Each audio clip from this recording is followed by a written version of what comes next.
My name is Christina Martinez. I'm 27 years old. 6 weeks ago, I sat in a conference room at my company's headquarters while the director of HR presented the findings of a routine payroll audit. I work as a graphic designer at a marketing agency, and these audits happen every few years. Standard procedure. Boring, usually. But this time, the HR director, Margaret Sullivan, looked directly at me and said, "Christina, we need to discuss an irregularity with your direct deposit information. For the past 5 years, your paychecks have been deposited into an account that doesn't belong to you. The account is in your brother's name. Can you explain why you've been having your entire salary deposited into someone else's bank account?" 12 people were in that room.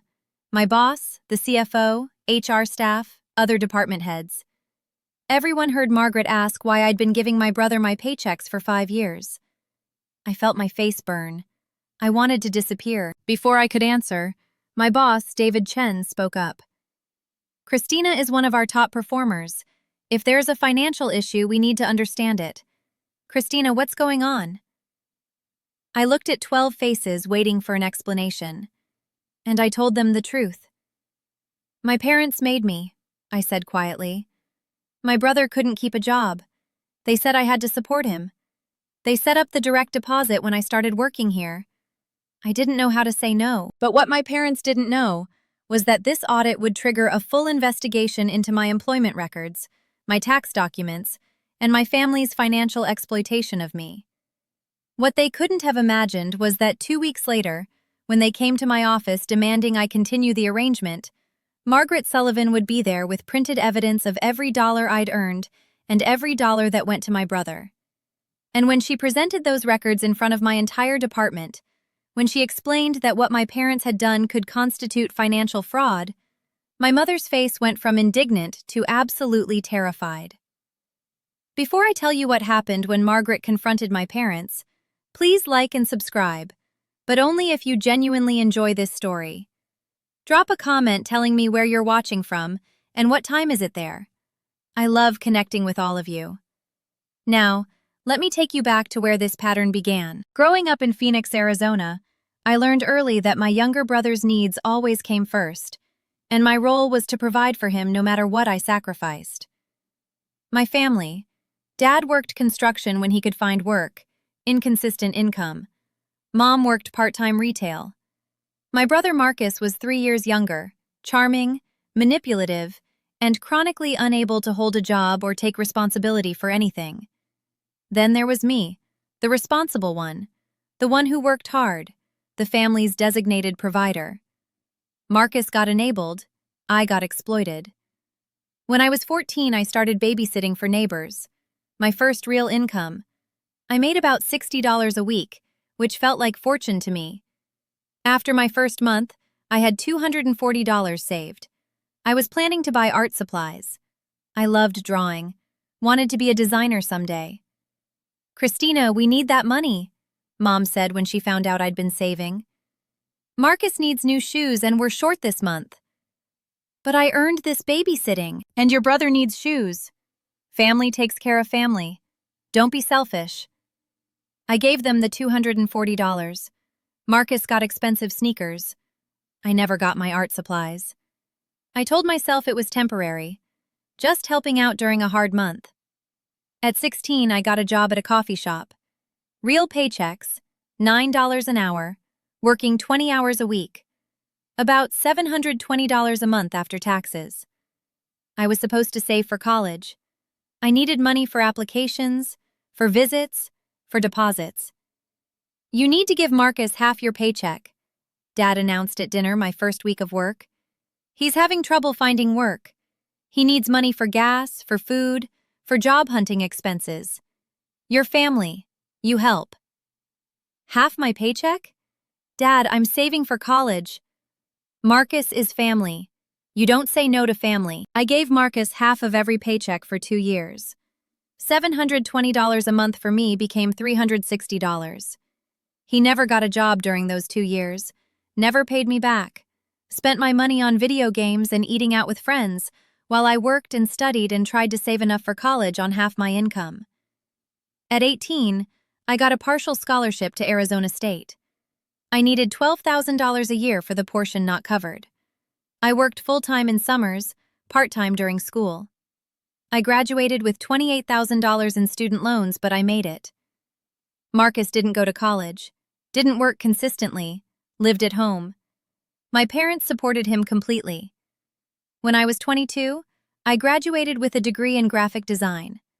I got hired at a marketing agency. Junior designer, $45,000 salary. I was thrilled. On my first day, I had to fill out direct deposit paperwork. I was at my parents' house that evening celebrating the new job.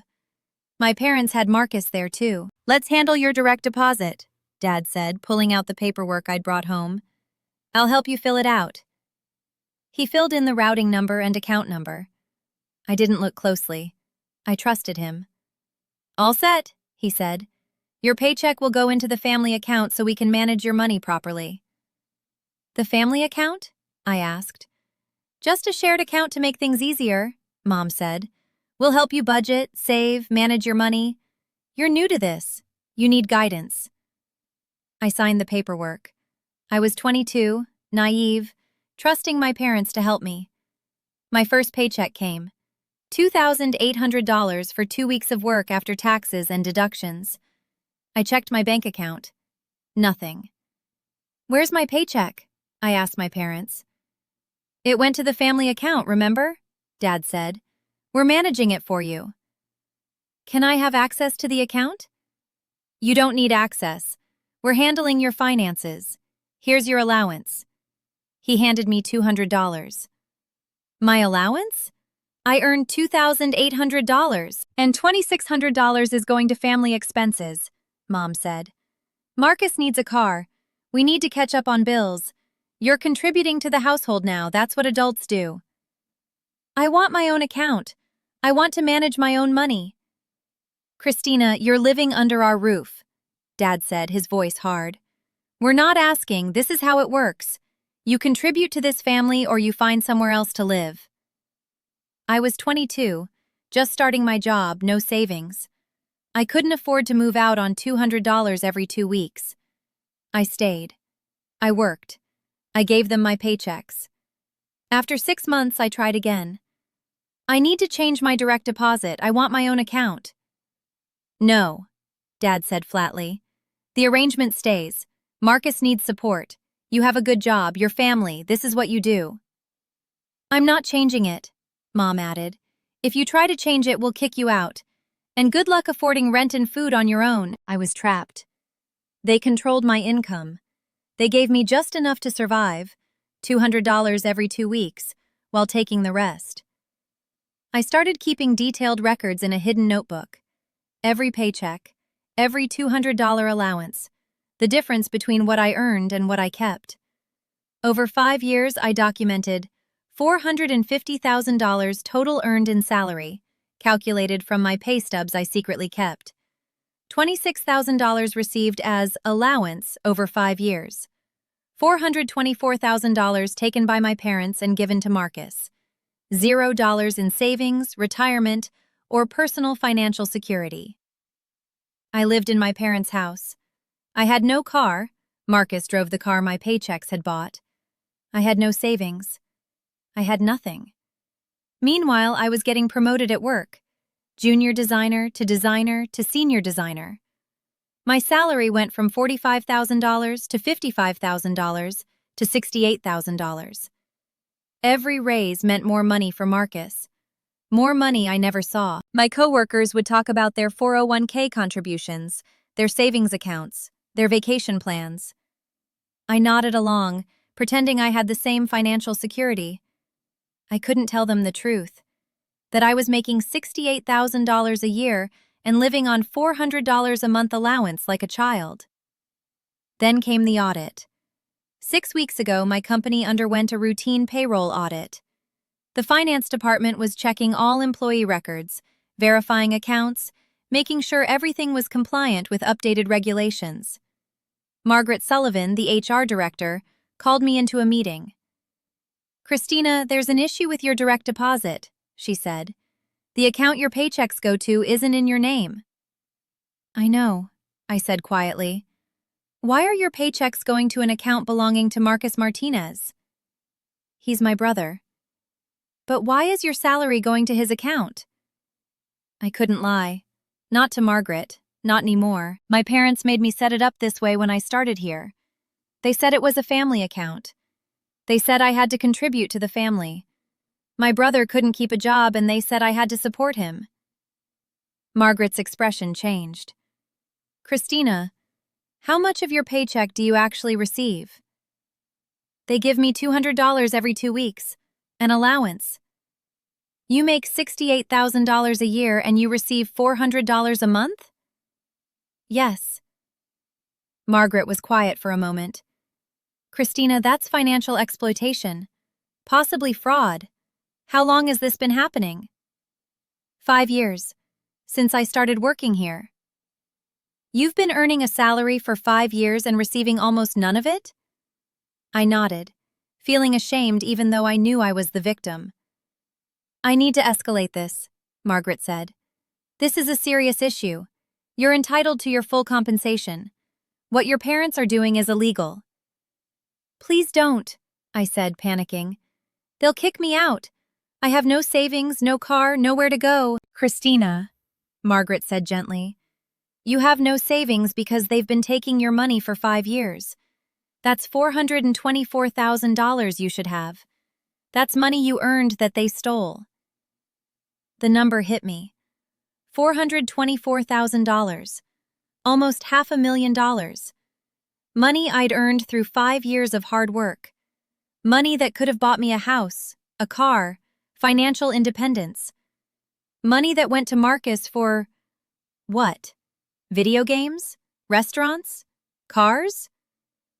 I'm bringing this to the executive team, Margaret said, and I'm going to help you fix this. But Christina, you need to understand, your parents don't have the right to your money. They never did.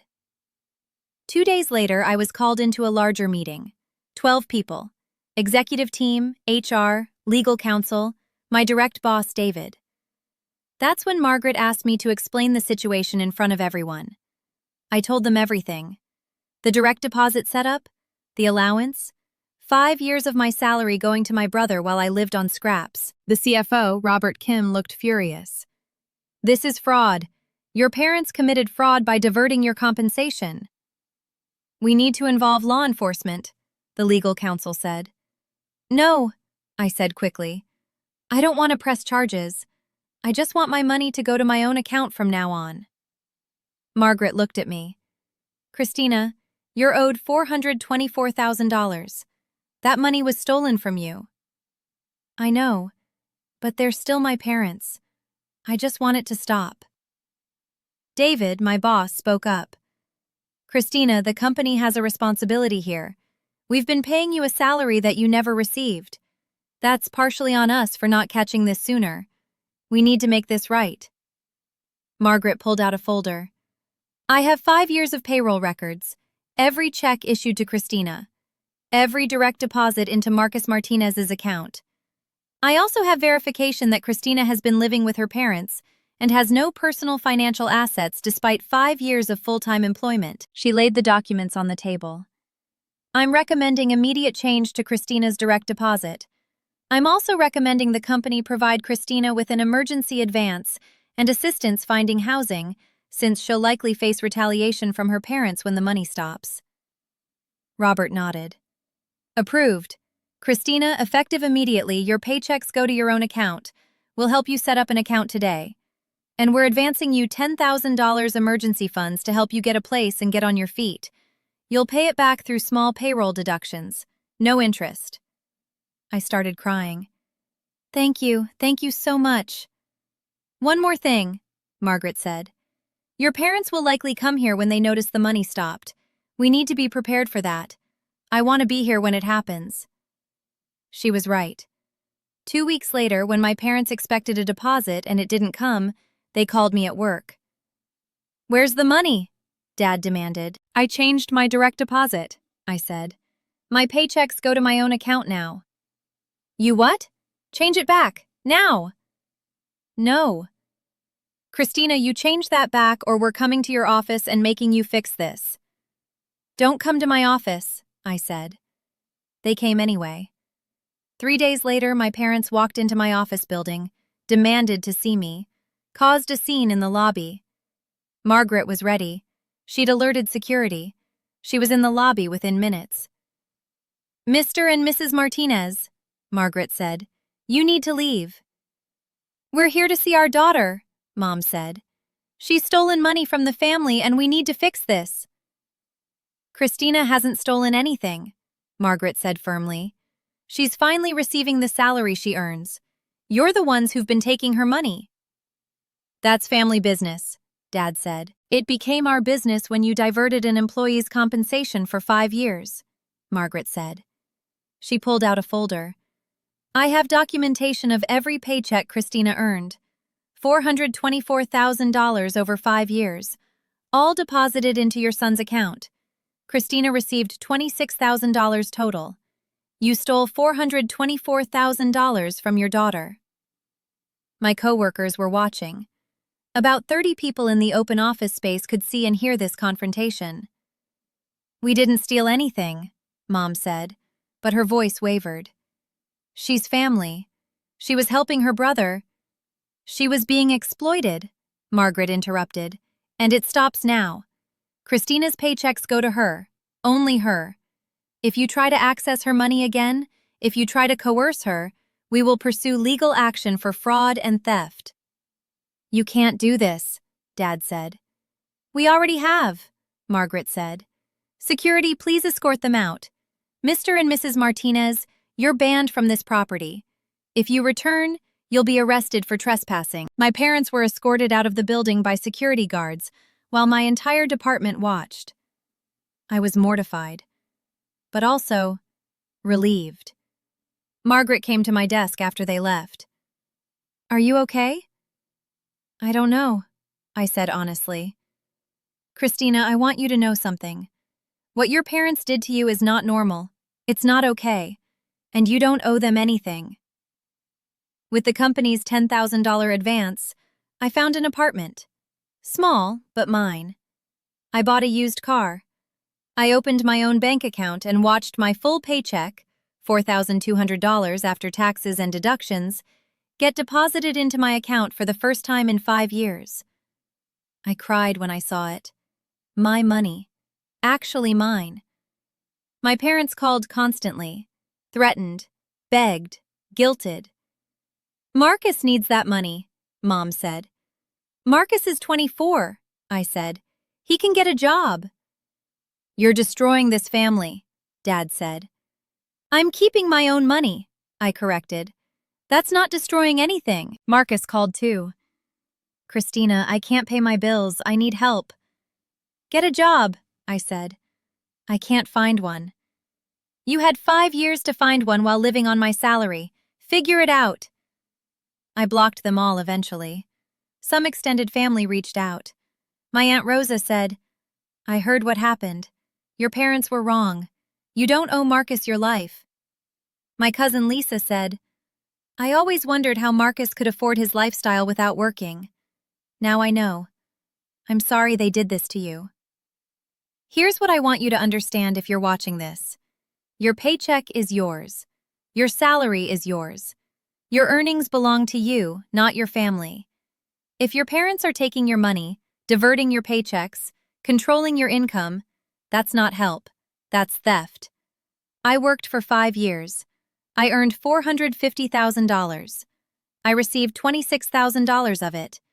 My parents took $424,000 and gave it to my brother who refused to work. I lived like I was poor while making a good salary. I had no savings, no car, no apartment, no financial security, because my parents had convinced me that supporting Marcus was my obligation. It wasn't. My HR director saw my bank records and realized immediately that something was wrong. She didn't ignore it. She didn't stay silent. She investigated, and she helped me. If you're in a situation where your family controls your money, tell someone. Tell HR. Tell a supervisor. Tell someone who can help you escape. Your family doesn't own your paycheck. They don't get to manage your money if management means taking it for themselves. I'm 27. I finally have my own apartment, my own car, my own bank account with my full salary in it. I'm contributing to a 401k for the first time. I'm building savings for the first time. And Marcus got a job. Apparently, when my money stopped, he had no choice. He works at a warehouse now, makes his own money, pays his own bills. He didn't need my paychecks. He just preferred not working when I was funding his lifestyle. My parents and I don't speak. They're furious that I abandoned the family. They don't see that they abandoned me the moment they decided my earnings were their property. But I'm building a life, a real one, with financial security, with my own money in my own account. Know your worth. Protect your earnings. And if someone is taking your paychecks, get help. Talk to HR. Talk to a lawyer. Talk to someone who can stop the exploitation. You deserve your own money. You earned it. Keep it. Drop a comment and tell me your story. Has family controlled your income? How did you break free? I read every comment and I'm rooting for you. Thank you for listening to mine.